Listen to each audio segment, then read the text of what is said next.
before, we introduced the topic, which is the Maroons. And we're in the Blue Mountains, and we're showing you the terrain as to where these Maroons live, giving an idea of the habitat that they lived in, and introduce you to some of the tactics.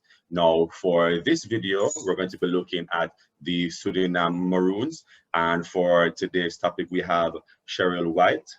How are you, Dr. White? Thank you very much for joining us today. Oh, thank you very much. I am well, thank you. Okay, good to know. Now, I'm not very good at doing introductions, so I'll allow you to take the floor. You can just tell us a little bit about yourself, what you specialize in, and what you're going to be discussing today exactly about the Suriname Maroons. Okay. Well, my name is Dr. White, Cheryl White, and I am a senior lecturer or head lecturer at the Anton de Camp University of Suriname in South America. My focus is historical archaeology. That's sort of like anything within the time frame of Columbus. And my specialization is African diaspora archaeology. That's really what I focus on most. And even more particular, Maroon archaeology. And I've done all of my primary research here in Suriname, identifying, excavating Maroon sites that date back to the mid to late 17th century, when Maroonage was particularly prevalent in the country. And what I want to understand is, what were some of these ancestral settlements? I refer to them as ancestral settlements. What were these ancestral settlements like? What are their characteristics? What are their settlement strategies? Their layouts? But today I'm going to talk more generally about Maroon culture in Suriname in a more general and a broad sense of the word, and then give a little bit of discussion about a little bit of archaeology, but also just the application of history to helping to understand the Maroon condition as it's being manifested right now in contemporary times. Nice. Now, correct me if I am wrong, but I do understand that in Suriname, they refer to them as Bush Negroes, correct? Just so our students are clear, because when they're doing their own reading, they'll see labeled as Bush Negroes, correct? That's correct, because here in Suriname, the Maroons is historically a pejorative term, right? It goes back to the Spanish Cimarron, which sort of means loose chattel, runaway animal, and that's sort of how the word was applied to these escaping Africans. That's they were escaping slavery. So the word historically has a pejorative meaning to it. But in Suriname, people don't call themselves Maroons. That's a very academic term. You find it in the literature and so forth. The word people here use is Businenge, which means Bush Negro. Businenge. Businenge. Businenge. What language is that? Which one of the Maroon groups is that? It's a very generic term, so it goes with all the Maroon languages, and it just means Bush. Nenge means Negro. Busi is a pretty generic word here in Suriname and all of the languages. So Bush Negro, and that's purposeful in order to differentiate themselves from the city blacks or city Creoles that look like me and you. Right. It's a very purposeful use of the term. And I was reading the other day an article about when Suriname became independent in 1975. They got their independence from Holland, and at that time there was efforts to sort of incorporate Maroons into the sort of larger conceptual frame of Surinamese blacks. And there were efforts to change the term, and they said no, they didn't want to change it. They wanted to be known that they were distinctly different from that of the other blacks of the city. Right. That, they fought for their freedom. It wasn't given to them. They fought for it and they earned it. So question. The phrase in the native language. Can you say it again, please? Businenge.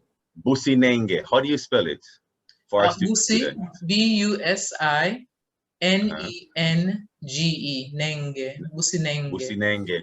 Okay, so that's what they refer to, the Bush Negroes. What about the city Negroes? Is there a term for them? Creoles. They're referred to as Creoles. Yeah, in academic literature, they're referred to as Creoles. Yeah. Okay, nice. Okay, so I guess we can begin. So our the first question is, where were the Suriname Maroons taken from in Africa, And are there any evidence or similarities that connect them to their origin? Okay. Okay, that's a very good question. I don't know why it's not forwarding to the next slide here. Technical difficulties? It's not forwarding to the next slide. Okay, well, in terms of African origin, you know, there's been a lot of research that's been done throughout the years. Wait, pause.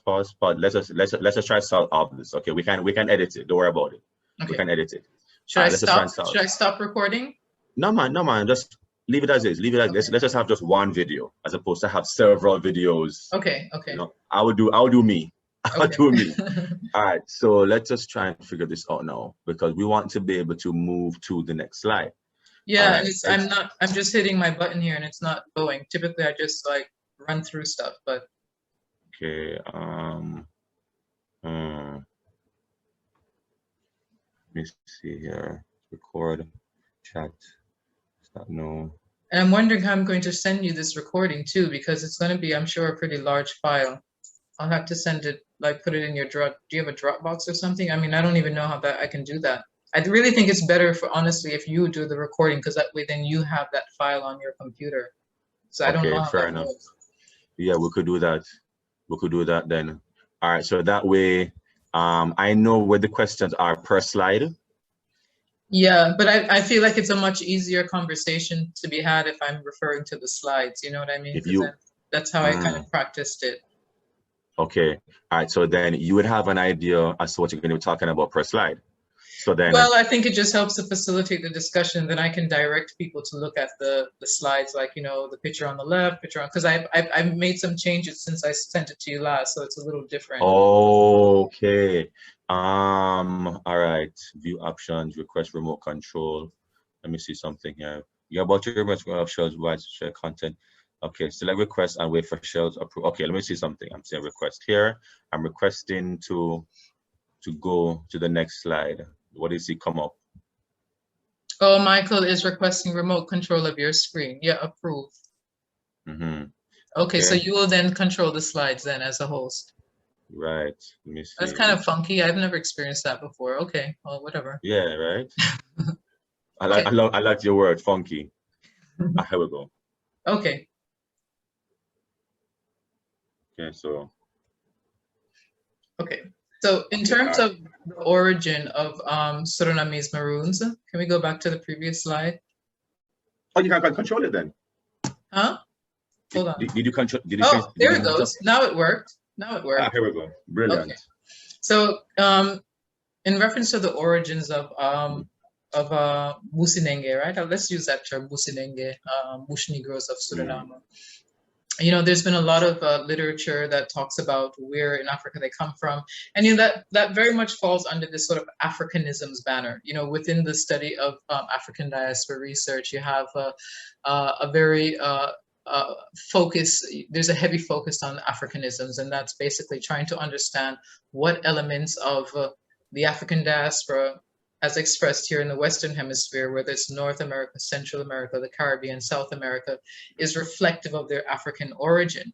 And it's typically discussed in terms of, you know, in the intangible aspects of the heritage, you know, language, ritual performance,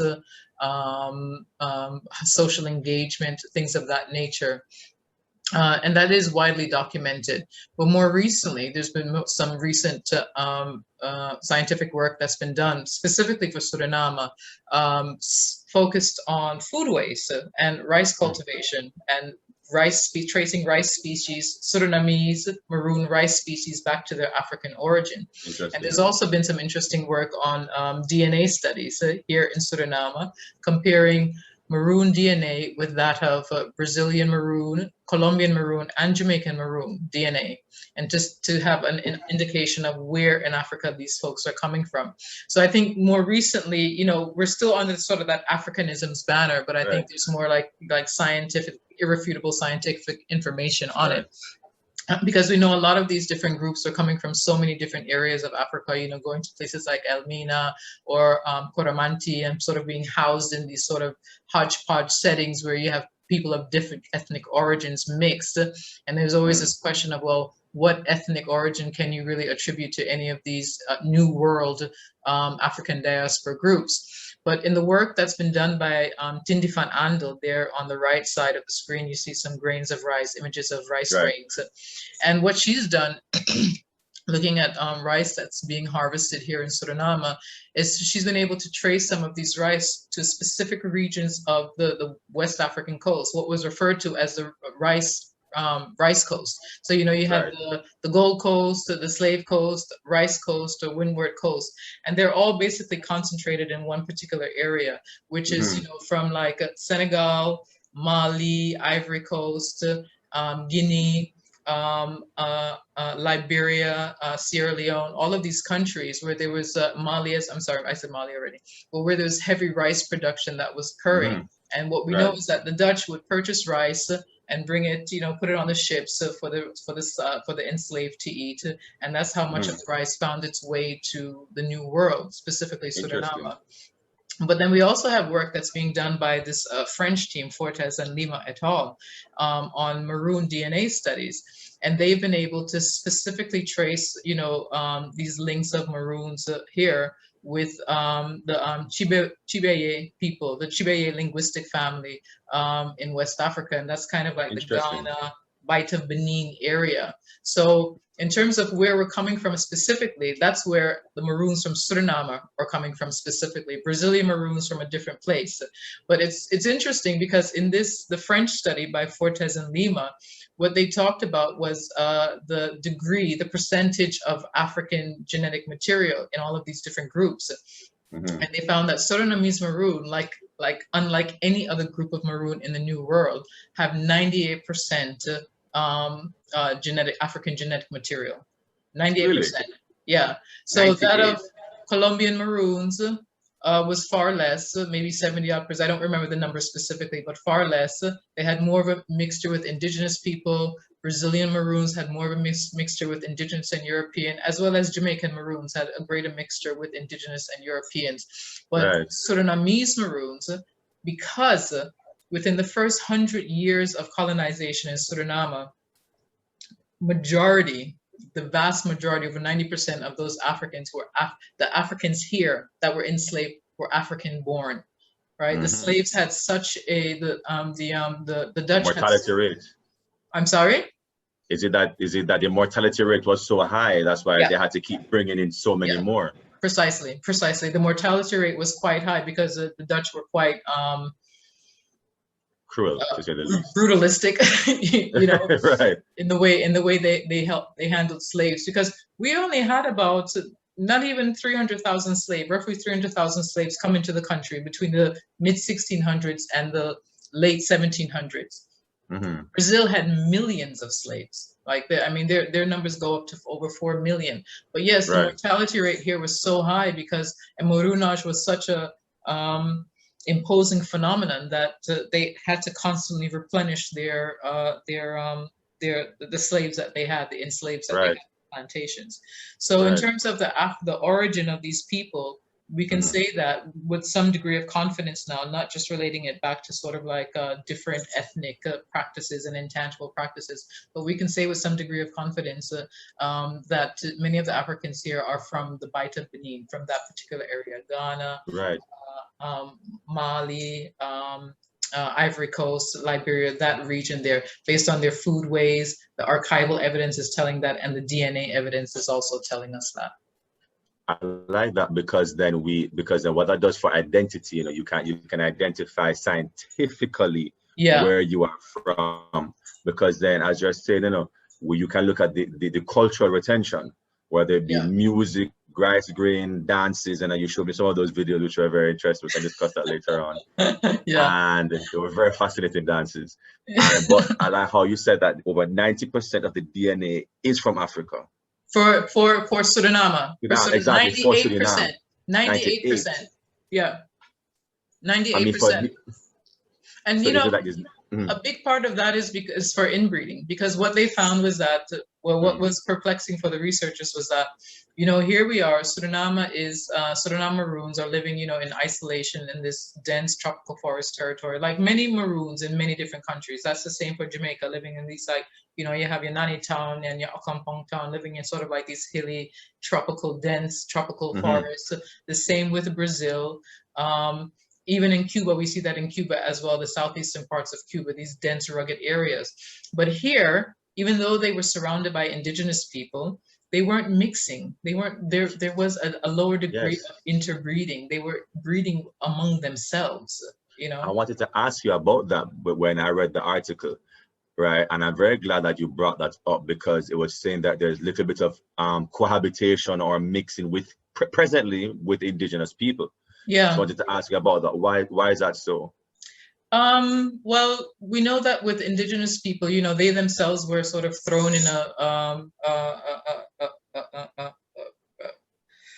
less than advantageous situation when the Dutch were here. You know, they too were running away. You know, so you had Maroons and you had these Bush Negro people, as well as the Amerindians, all fleeing from the coastal areas further into the forest, into the tropical regions. And there was some, you know, there are reports that there was trading among them. We do know that there was some technology sharing in terms of like how to make like ceramics and basketry and things of that nature, that there was sharing in sort of like medicinal terms, like what particular vegetation is best for, you know, curing different illnesses and so forth, what's best for hunting and things like that. You know, so there was a knowledge sharing, but the indigenous kind of sorted out their relationship with the Dutch much earlier. You know, this isn't like 1680s, the mid 1680s. Peace treaties had already been signed between the Dutch and the Amerindian groups, and so therefore it kind of put them in sort of this, you know, taking a step back position. And then that at that time in the 1680s, that was like the height of Maroonage. That was the height of them running away. So the Amerindians sort of had their their time, so to speak, with the Dutch, where they worked out some of their issues. Put that in quotes. Worked out some of their issues, and that really left. And then there was that short period. I mean, prior to the mid 1680s, we know that there were already quite a few Africans in the country that had come with the British. Initially, the British had settled the country, and you know the Dutch soon changed that by 1667, so that there were a handful of slaves of enslaved people that were left in the country. But I think much of that relationship, why it didn't become so solid, was simply because of the handling of the colonial handling of these different groups of people. And also because you have to understand Suriname, in terms of our landmass, when you look at Suriname on a map, only 10% of the physical landmass is developed here, and that's the coastal area, right? 10 to 15% of the landmass of the country is physically developed. That's the coastal area. The rest of the country is all tropical forest. It's proper bush. It is bush. I mean, even for me, coming here for how many years now, when I first started coming to this country, you know, to go into the tropical forest meant, you know, a 6, 7, 8 hour ride down a dusty road just to get to a riverbank, just to then get in a boat and ride another 8 hours in a boat just to get to a village, you know? It's thick. I read in one of the articles that the boat sunk with all of your supplies. Oh, yeah.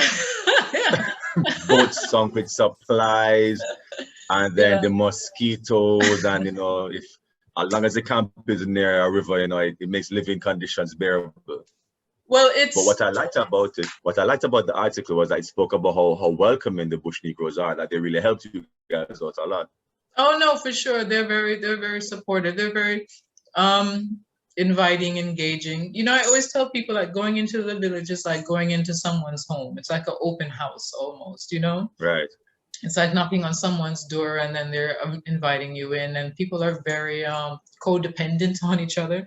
So that sort of like spirit of giving and willingness is very much present. I mean, I'd find it very hard to believe that you got off the boat in some village and someone didn't give you a place to tie your hammock and you know, and give you some dashin or whatever, piece of cassava to boil, you know. So they're very, they really ingratiate themselves among you and allow you to ingratiate yourself among them. They're very open in that respect. Yeah. I had that very same experience when we went to Nanny Town in Portland. And that's what they were telling us, that everybody doors are left open, you know, because, you know, they have their own laws. But when I read about the boat sinking, I was like, oh my God, that must have been a horrible experience. No. That was 50 days worth of supply. No, it wasn't. That's the thing. So when the boat sank, I remember that because that's when I was doing a lot of my dissertation work. And as we neared the river bank to step out the boat, as we neared the river bank, the boat and the water level, the rim of the boat and the water level were the same. So so as I stepped out, there was water already in the boat, all the way in the boat. And I lost like sugar, rice, like dry things, you know, like sugar, rice, some saltfish, salt, things like that. And then I really had to go and I went and I begged food. I went and, you know, because I couldn't go back to the city. I didn't have the money to go back to the city. It really wasn't in my budget to make all these extra trips. I was able to get some salt in the village, and I begged people some dashin, some cassava. I begged someone catch some fish for me, and then they would dry it, just like smoke it, and so it keeps for a few days. And bought some bullets because the men would always go hunting, you know, even for the field work, they would always go and shoot something in the bush, and that's the meat that we would eat. So I read that they gave you monkeys to eat. We eat what they shoot, because otherwise it's just saltfish, and you can eat saltfish but so many days.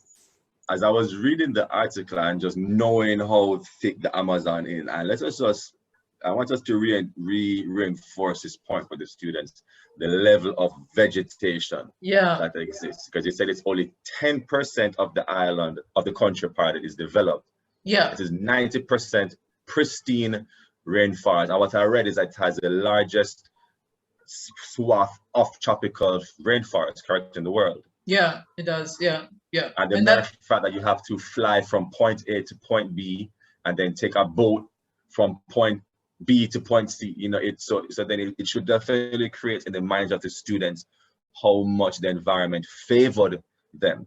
And in some regard, you know, the environment favored them more than the environment did the Maroons here, because the Maroons here, there's always some footpath, there's always some pedestrian access to the villages, to the settlements, in comparison to, say, the Suriname Maroons, in which the jungle is just so dense that for them to really make an expedition there must have been extremely difficult for the Dutch. Yeah, it wasn't. Yes, I'm glad you brought that up, because I always think about this too whenever I'm in the bush. You know, I always think to myself, my goodness, how did they traverse the forest to get from that point A to point B? Not just traverse the forest, link up, decide that this is a good place to stay and settle, and then be able to proliferate, because they proliferated, right? But we know that there were different groups of Maroons in different parts of the country that were proliferating in relatively close proximity to the plantations. You know, we'll talk about the Bonnie Maroons stayed in the northern part of the country, were in the heart of the plantation concentration. And sometimes they were just a handful of kilometers away from some of these planters, and still they could not be found.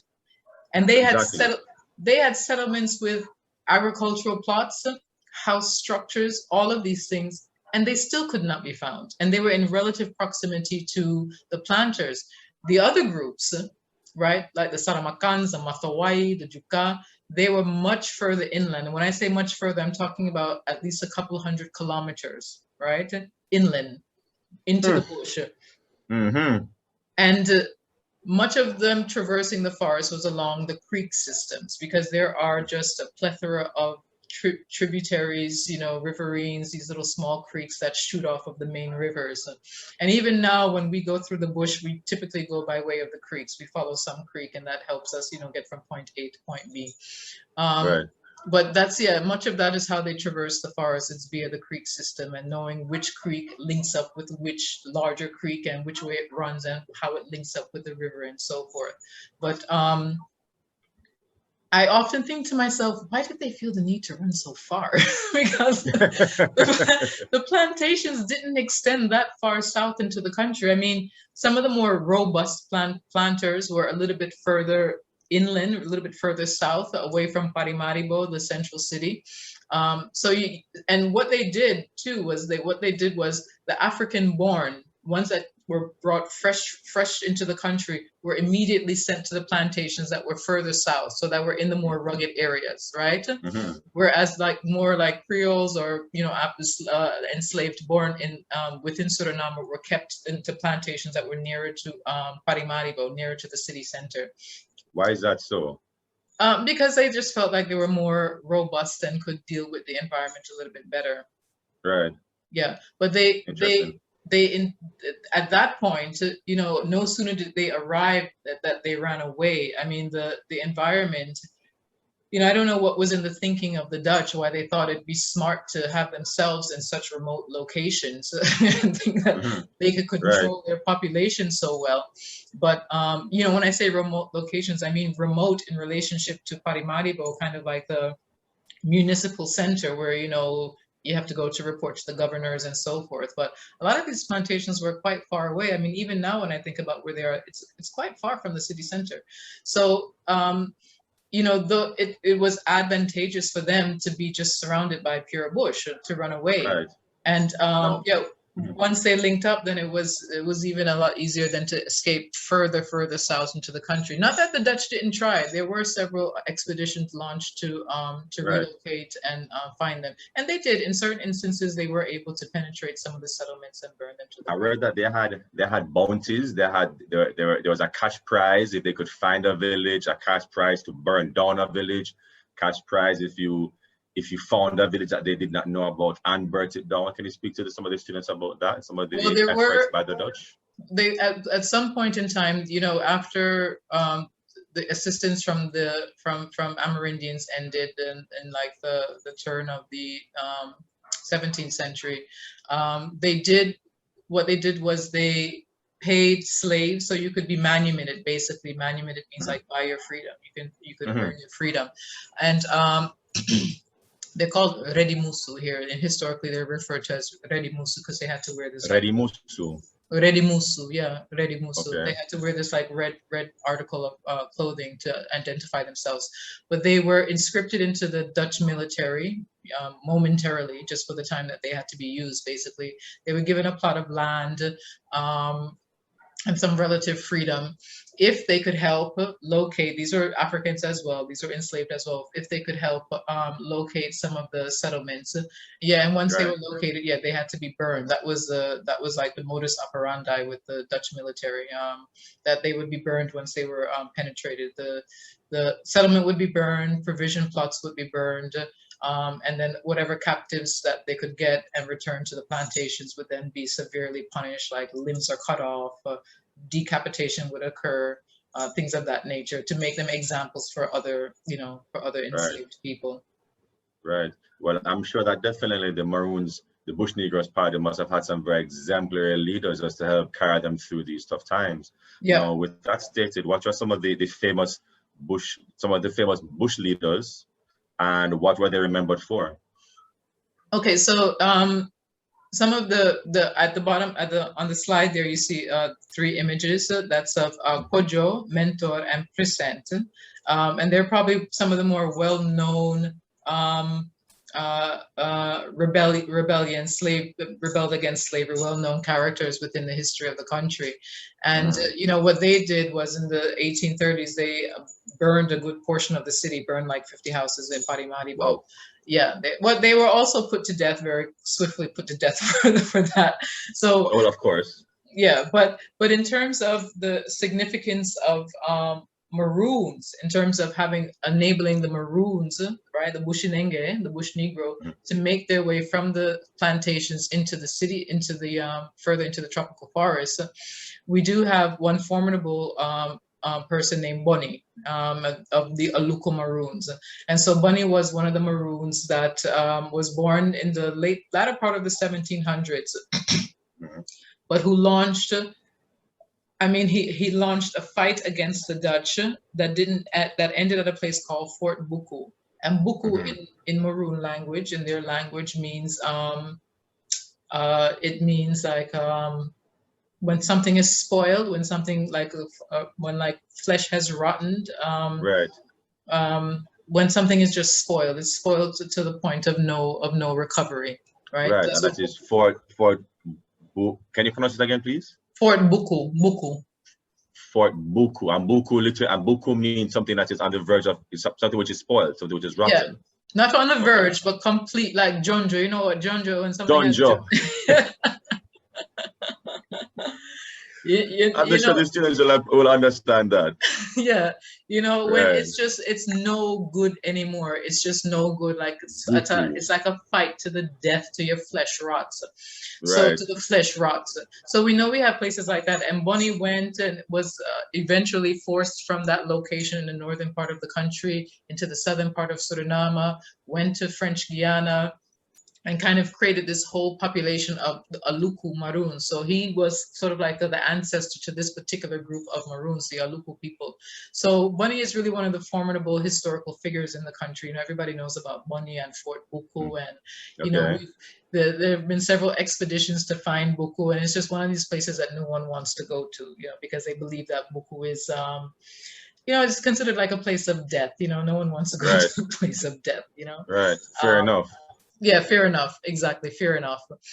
But we've had other rebellions in the country, one notable in the Tempati Creek. That's the second one. That was in 1757. And that particular one, this particular creek had about over a dozen plantations along the creek. And it was, again, much further southeast in the country, in a relatively isolated area. Now it's still an isolated area now.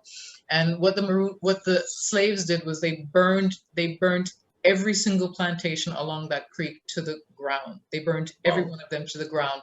And then they ran from that area and established themselves in several settlements, one of which is called Poite Ede, which means like white man's head, because this is another battle site, right? Can you say that name again first, please? Poite Ede, Poite Ede. Poite is the name there? Poite I didn't write it. I didn't write it. No, Poite. So Poeti Ede, Ede. Poite Ede. Poite Ede, white man's head. Hope you guys remember that one. Yeah, white man's head. So it was a location where they had, they were basically decapitating a lot of white people, and it was sort of another one of these fight to the death sort of villages, sort of locations. And again, they escaped further and established themselves at several other villages along that creek. So this is a rebellion that took place in 1757. It was one of the more known rebellious acts within the country. But then we also have even earlier to that, in 1693, the slave named Panza, a female slave. And this is why this whole thing about the rice cultivation is important, because when they talk about how rice found its way to Suriname via the Dutch bringing rice into the country to feed people, but then how did it make its way from Paramaribo, the capital city, into the interior part of the country? And according to the oral history, this one particular female named Panza, which is actually one of the biggest families, it's a massive family of Maroons here in the country. Panza, who later became a Saramaka Maroon, what she did was she hid the grains of rice in her hair when time came to run away. That's the oral history. That's the story, at least, that she hid the grains of rice in her hair and escaped, and that's how they were able to continue planting rice in other parts of the country, because it's really a staple crop. And it's not just for consumption. Much of this particular strain of rice, this African rice, what they call black rice, it's like a very dark color, like almost like a brownish to dark reddish to blackish color. Much of what they use it for is not necessarily consumption, but it's for ritual practices, right? So they cook the rice and it's like an offering that's given to the ancestors. So, you know, these kind of foodways have different meanings in terms of how they link to certain historical figures and what they mean for contemporary Maroons and what their ritual practices are. Now, what I want you guys to really pay attention to, you know, is retention, is the African retention, the practices, you know, the identity, because we have a very similar oral history here in Jamaica as well, in which that due to the texture of the hair of the Maroon, of the black people, they can hide the actual beads in the plaits itself, in the plaits itself. So we have that tradition here as well. We have that oral history here as well. Yeah, yeah. So that's one of the big stories here that kind of like helps to give us some understanding of how some of this material culture has, you know, moved across the landscape within the country. Right. Now, based on all these different rebellions that the Maroon, that the Businenge, am I saying it correct? Businenge? Yeah, Businenge. Right. They had all these vicious wars with the Dutch. I'm sure they must have come to some form of peace treaty, because you said earlier on the Dutch had signed peace treaties with the Amerindians. Now, can you talk to the students about some of the peace treaties that they had signed with the Dutch?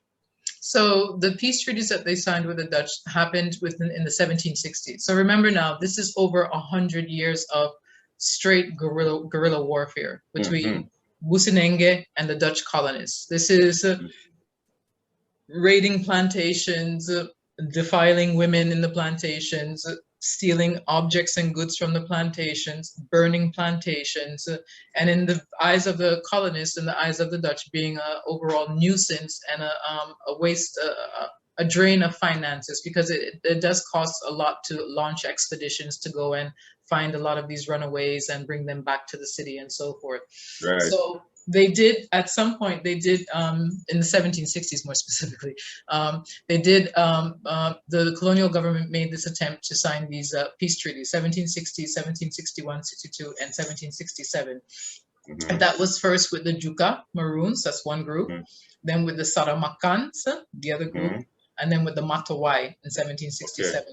And a peace treaty was also signed in the I don't remember the exact date, but also in the early 1800s with the Bonnie Maroons as well. And the peace treaties were basically, you know, they're somewhat similar to the peace treaties of Jamaica, which is that you're going to stop being belligerent.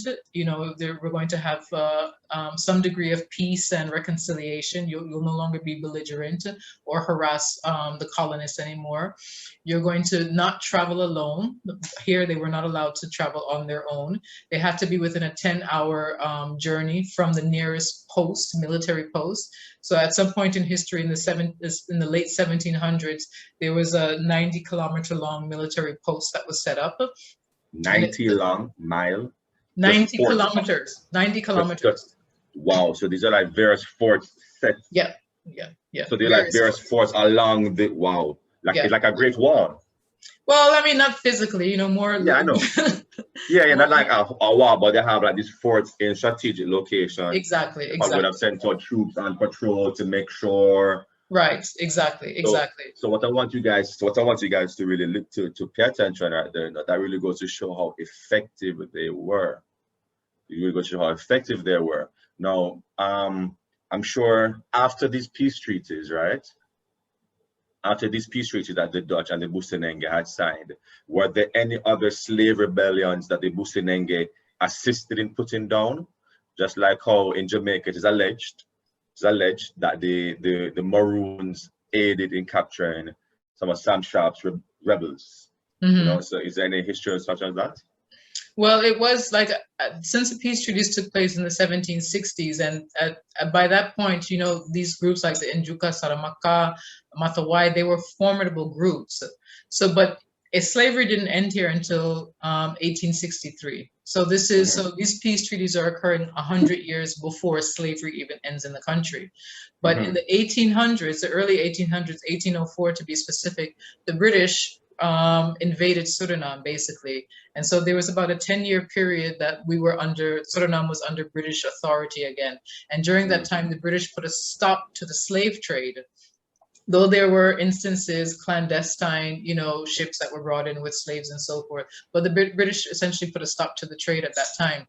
So the history of Kojo, Mentor, and Present, that was after the peace treaties. So after some of these major peace treaties were signed, after Bonny was taken down, so after Bonny was forced out of the country. So the issue, the Kojo, one of our big national heroes here, his reign was even after all of this, after all of the major Maroon groups had already been formed.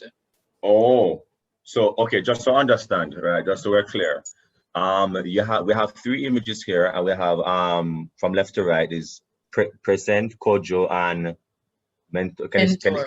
Mentor. Yeah. So these were slaves, right? Rebels. Yeah, they were like slave rebels. They rebelled against the slavery, but they were more within the city of Paramaribo, right? Okay. They burned Paramaribo. Yeah. So they were still fighting against the institution of slavery, right? Right. Can you tell us what year? This is 1832 is when this happened, is when they burned the city. So wow. So did the Bush Negro aid in putting down this rebellion? They didn't, not to, you know, that's a good question. Not to my knowledge do I know of any kind of interference, because at this point, they've already sorted themselves out. So these major groups that are living in the interior, remember, in the hinterlands of the country, right, into the tropical forest, they're already living their life. They're already propagating in the interior. So I don't really know to what extent any of them would have interfered in any slave rebellions in the city per se. Because during the time before the peace treaties were signed in the 1760s, up until that point, there was still a lot of activity like raiding plantations, acquiring slaves. A lot of that activity was still occurring. And the groups were just really defining themselves. So by the time treaties were signed in the 1760s, they were well-defined groups living in very different parts of the country. Because even today, to go from Saramaka territory to say Juka territory, you have to go back to the city, go down a different dirt road, a different river, travel on a different river to get to that group. You can't travel necessarily within the tropical forest. You know, in theory. I want the students to really pay attention, because you realize what Dr. Y was saying. You have to go down one tributary, then go on another tributary, then go down some dirt path. Mm-hmm. So, you know, I want you guys to have an idea of how dense this jungle is. Now, I've hiked from Gordon Town all the way to Hollywood, and I've gone through the bush up there, and it's manageable. Mm-hmm. But I also know Amazon bush, and Amazon bush is completely different. You have the hot mosquitoes, your snakes, wild animals. You know, to say that you've gone on some of these expeditions before. Yeah, it's.